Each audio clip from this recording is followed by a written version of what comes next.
Chapter 1. The House on Blackwood Hill. The rain had fallen without stopping for 3 straight days.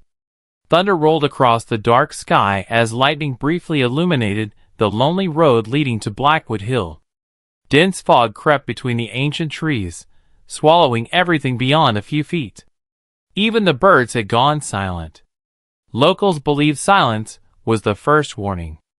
At the top of the hill stood an old Victorian mansion. Its roof was broken. Its windows were shattered. Black vines crawled across the stone walls like giant snakes. The villagers never called it by its real name. To them, it was simply the Whispering House. No one had lived there for over 80 years. Or at least, that's what everyone believed. Daniel Carter parked his car beside the abandoned road.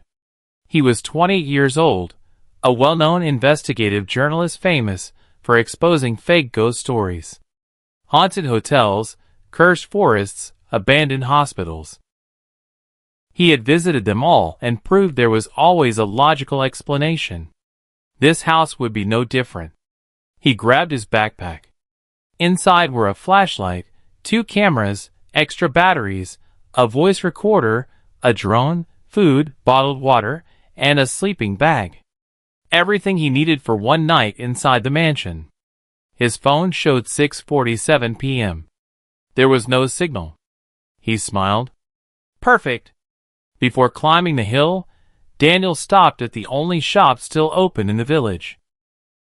An elderly shopkeeper watched him with tired eyes. "You're going to the old house," the man said quietly. Daniel nodded. "I'm writing an article." The old man looked toward Blackwood Hill, then back at Daniel. "If you hear someone whisper your name," he paused, "don't answer." Daniel laughed.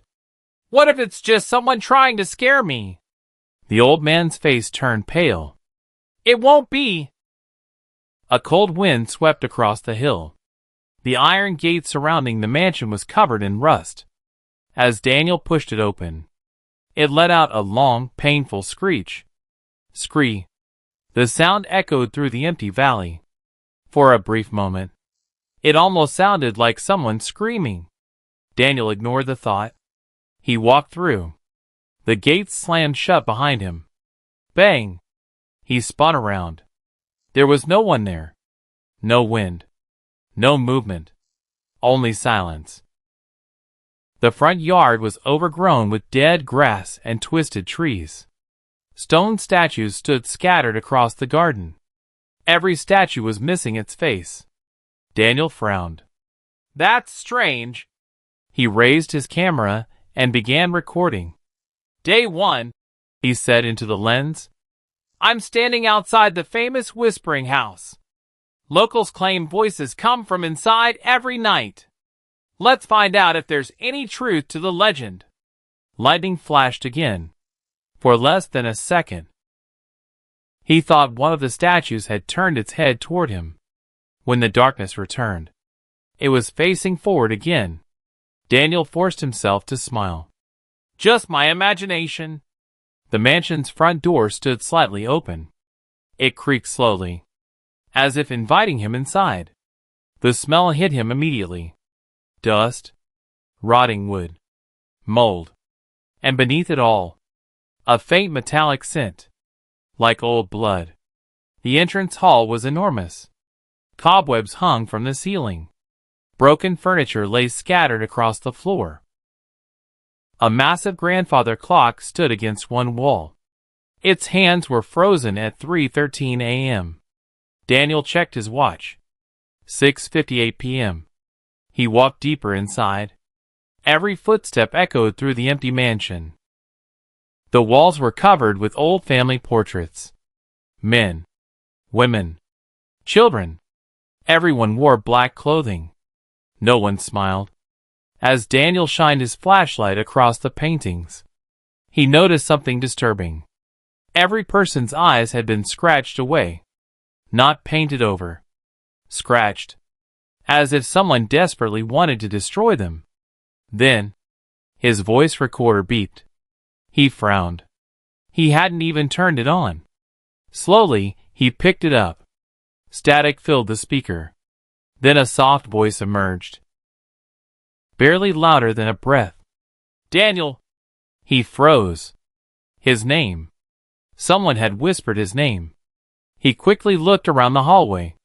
Nothing. Empty. He checked every room nearby. No one. He played the recording again. Daniel! The voice was clearer this time. It sounded like a little girl. Very young. Very frightened. Then another whisper followed. Don't let him find you! Daniel's smile disappeared. For the first time that evening, he felt genuinely uneasy. He told himself there had to be a logical explanation. There always was. But deep inside, a small part of him wasn't so sure anymore. As he looked toward the grand staircase leading into the darkness above, he noticed something impossible. Fresh, muddy footprints had just appeared on the wooden floor. They weren't leading toward the front door. They were leading down from the second floor. Someone, or something, had just walked downstairs without making a single sound.